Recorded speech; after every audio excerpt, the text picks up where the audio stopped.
Okay, let's talk about crypto. I mean, just say the word and what comes to mind, right? It's probably a mix of digital gold rushes, maybe some shady internet stuff, but what's actually going on behind all those crazy headlines? Well, that's what we're going to dig into.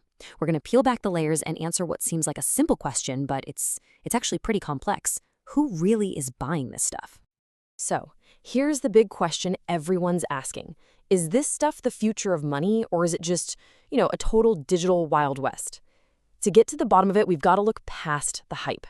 And we're going to do that by diving into some really interesting data from a big 2021 survey in Germany. This is going to help us find out who the real people behind the crypto boom actually are. All right, let's kick things off with the first big myth, the one you hear all the time, that crypto is just for a handful of tech geeks, right? It's this fringe thing. You hear about it, sure, but the feeling is that normal people aren't really paying attention. But you know what? The data, it tells a totally different story. Get this, 83%. That's a huge number. That's how many people in Germany are aware of cryptocurrency. I mean, come on, that is not a fringe phenomenon. That's pretty much mainstream. But okay, just because you've heard of it, that doesn't mean you own it. So let's look a little closer at the numbers. And here's where it gets really interesting. Look at that gap. You've got that massive 83% who are aware, but then only 9.2% are actual owners. Now, to give you some context, stock ownership in Germany that same year was about 15%. So yeah, crypto's not as common as stocks yet, but it's way, way bigger than just some niche hobby. Okay, so if it's not some tiny fringe group, then who are these people? I mean, we all have that picture in our heads, don't we? The young tech bro, hoodie up, sitting in a dark basement. Well, get ready, because the data, it paints a very, very different picture. So let's break it down. The average owner, they're 39. Younger, yeah, but not a kid. They are overwhelmingly male, about 68%. A third of them have a university degree, and they tend to have higher incomes than people who don't own crypto. So what does this tell us? This isn't some random group of basement dwellers. This is a pretty specific professional demographic. I think it's safe to say, stereotype busted. Okay, so we've got a pretty good idea of who they are. But the bigger question is, what are they actually doing with this stuff? Because let's be honest, the public perception is not great. You hear all these stories about scams, crime, you name it. But is that what's really happening? What's the reality for the people who actually own it? And wow, this right here, this shows the massive disconnect. On one side, you have what the public thinks is going on. Pure speculation, criminal acts, hiding money.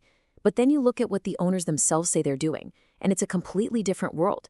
They see it as an investment, a way to use new services, a way to actually make payments.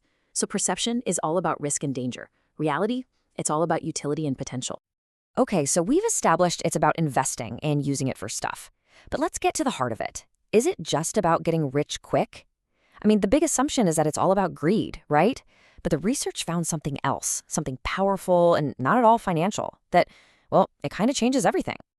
Check this out. A whopping 62% of owners say they're in it for ideological reasons. So what does that even mean? It means they believe in the big ideas behind crypto, things like being independent from the big banks, the whole idea of decentralization, privacy. For a majority of these people, this isn't just about making a buck, it's a movement. So we've busted all these myths. But what's the secret sauce? What's the thing that actually takes someone from just being curious about crypto to actually buying in? Well, this study found a really clear connection, a predictable path that people follow. And it's really this simple, 3-step process. It starts with knowledge. The more you actually understand the technology, the more trust you build in its potential. And that trust, well, that's what ultimately leads to ownership. It's a chain reaction, see? It's not a blind leap of faith. It's a decision that's built on learning about it first. And you don't have to take my word for it. The researchers who did the study put it perfectly. They said, knowledge is the key for a wider adoption of cryptocurrencies. I mean, that's it right there. It's not about hype. It's about education. So really, when you boil it all down, it's like there are two totally different crypto worlds living side by side. In the first world, for people with low knowledge, crypto just looks risky, speculative, maybe even criminal. But in the second world, for people who've taken the time to learn, it looks like an investment with real ideological importance. It's the exact same technology, but viewed through two completely different lenses. And you know, this whole thing, it's about so much more than just crypto. It really makes you think, right? How does any big, complicated, new idea make that leap from being a weird niche thing to something that people actually trust. It's a huge jump from skepticism to acceptance. And what this study really shows us is that the bridge across that gap, it's built out of knowledge. Makes you wonder, what's the next big thing that's going to challenge us all to learn and to trust?